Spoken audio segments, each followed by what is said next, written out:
I'm Michael. I was born in as a witness. I'm fourth generation. Grew up in a witness family, good parents, wonderful family. My family has a long history of being in the Watchtower. And growing up, I did everything I was supposed to do. It was in the congregation, if you weren't an elder or a ministerial servant, you were basically worthless. So the only friends I was allowed to have would be people in the congregation. We were not allowed to have anyone that we could associate with. I did have a lot of fun at home with my parents, my sisters. There's 8 of us all together. But as I got older, I began to see the hypocrisy within the organization, and it started to unravel as I got older because I lost my father, and he had served as an elder many years, and when he became no use, he was forgotten about. And then 4 years later, to the day that I lost him, I lost my mother. And so I began to be in a tailspin.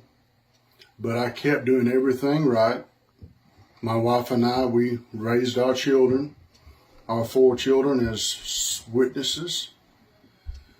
And I was appointed as an elder. And I began my first elders meeting, I thought this has got to be the biggest joke in town. Because the first meeting, it was like a boys' club. And as I went on through with different judicial committees, and I saw how people were just basically a number with the way that the Elders Manual had you handle certain cases, it made me sick.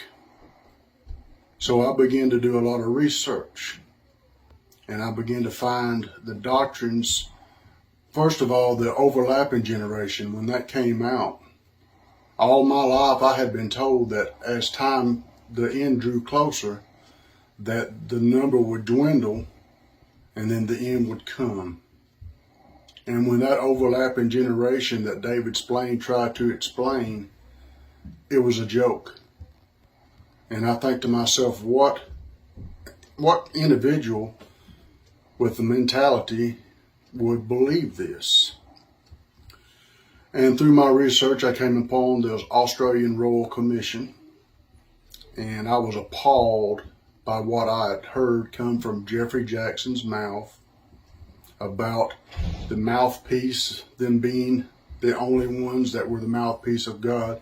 And he said that would be, I can't remember the name or the term he used, but that it would be presumptuous for them to believe that. Well, in Watchtower culture, these men, the governing body, are set up on this pedestal. As a child, I remember thinking that they were actually getting messages from Jehovah God on what to do. And then when I saw that, it really made me start to wonder. And I read Raymond Fran's Crisis of Conscience. And I saw how he had a crisis of conscience. And it bothered me that I had sat on judicial committees that made me sick. When you have a young woman, 20 years old, who had sex, and they want to know every intimate detail of what went on, first of all, that's none of their business. I'm a father. I've got 3 daughters. It would make me just infuriated if my daughters had to sit there and give out intimate details. I have seen people who were related to high-ranking elders, and I would see them we'll just keep this quiet. But then you'd have another member of the congregation who came and confessed, and you could tell they were repentant, that they were truly sorry, and they would be disfellowshipped. I got tired of the child abuse that was running rampant within the organization. The letters that we would receive. We had one move into our congregation, and I wanted to go and warn the other families in the congregation that this individual was a danger. And because I directed some of these families to look on the sex offender registry, I got put basically what I was called apostate watch is what I was put on. So from that time forward, there were things that just really just started to overwhelm me. And mentally, psychologically, I could not handle it. And so I kept this quiet to myself for a long time. I came to a breaking point with the last judicial committee that I was forced to be on. And during this judicial committee, I said, stop. You don't have to sit here and you don't have to go into these details. We're all adults here. And from that moment on, I was ostracized. I was marked. So I stepped down as an elder and I wrote a letter why I was stepping down. I was asked if I thought that the governing body was the mouthpiece and under direction from Jehovah God. I told them, watch the Australian Royal Commission. Does the governing body, or do the members of the governing body, do you see yourselves as modern day disciples, the modern day equivalent of Jesus' disciples? We certainly hope to follow Jesus and be his disciples. And do you see yourselves as Jehovah God's spokespeople on earth?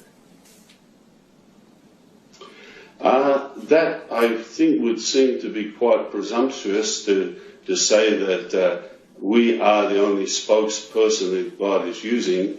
The scriptures clearly show that someone can act in harmony with God's Spirit in giving comfort and help in the congregations.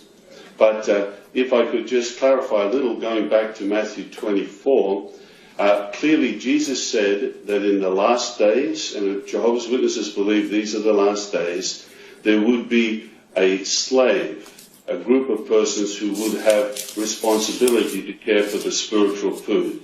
So in that respect, we view ourselves as trying to fulfill that role. Jeffrey Jackson himself said that would be presumptuous. Their answer to that was, well, this man, they probably photoshopped and did video trickery to make him say that. And I said, I've watched the official documentary on it, and that did not happen. He said those things. And so from then on, I quit going to the Kingdom Hall. I've been asked to go to my own judicial committee. I refuse to do so. They have tried to come between my wife and my children, saying that my children are fatherless because I don't go to the meetings, that I no longer believe in their doctrine. First of all, I'm not a deadbeat dad. I work 80, 90 hours a week to care for my wife and my children. I still am a believer in Jesus. I'm not an atheist. I know many that leave Watchtower, they turn to that, and that's their privilege. That's their right. We were born with free will. But myself, I still believe in the Bible and in Jesus Christ. One other doctrine was, all of my life, I was taught that Jesus Christ was my mediator. And then when that teaching changed, that those 8 men in New York City were my mediator between me and my Heavenly Father, it disgusted me. And so I left. And at this time, I'm shunned, been shunned by people that I've been friends with that I truly love. I don't have a problem with the rank and file Jehovah's Witness. Still love them. If they called me tonight and said they needed help, as a child of Christ, I would go do that for them. But I can no longer accept or be under the rule of the 8 governing body members up in New York City, or Warwick as they are at now. My wife had been approached by elders, and she was told that she should leave me because I'm mentally diseased, that I'm a danger to my children and to her spiritually. They have had other people contact her, other men, and I squashed that. That's not happening. Now, my wife is a wonderful woman. She's a God-fearing woman. We made our vows to each other before God, not to the Watchtower organization. And so I don't want to go into a lot of the detail for legal reasons of what's happened, but there will be no one come between my wife and my children. That is my steadfast action right now.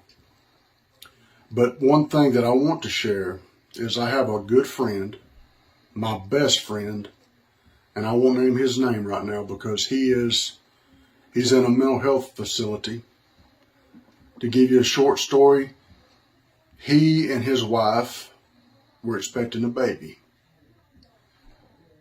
When the child was born, she would not let him sign the birth certificate because she had been having an affair with an elder in another congregation.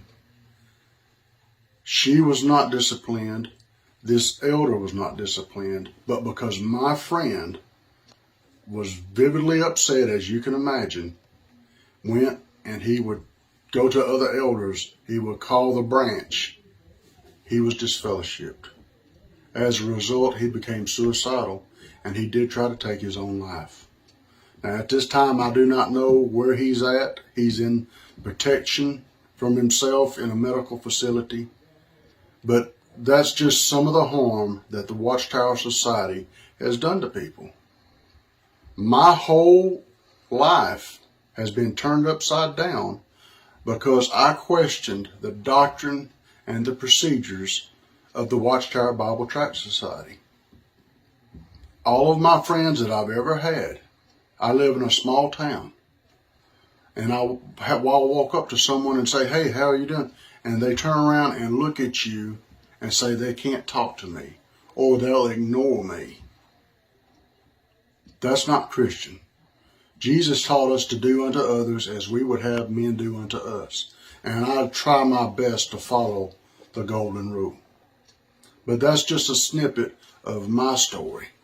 And in later time, I will share more of it. Thank you. I've been in discussions with Michael almost every single day for several months. Those messages stopped a few days ago, and I found out, unfortunately, that Michael has taken his own life.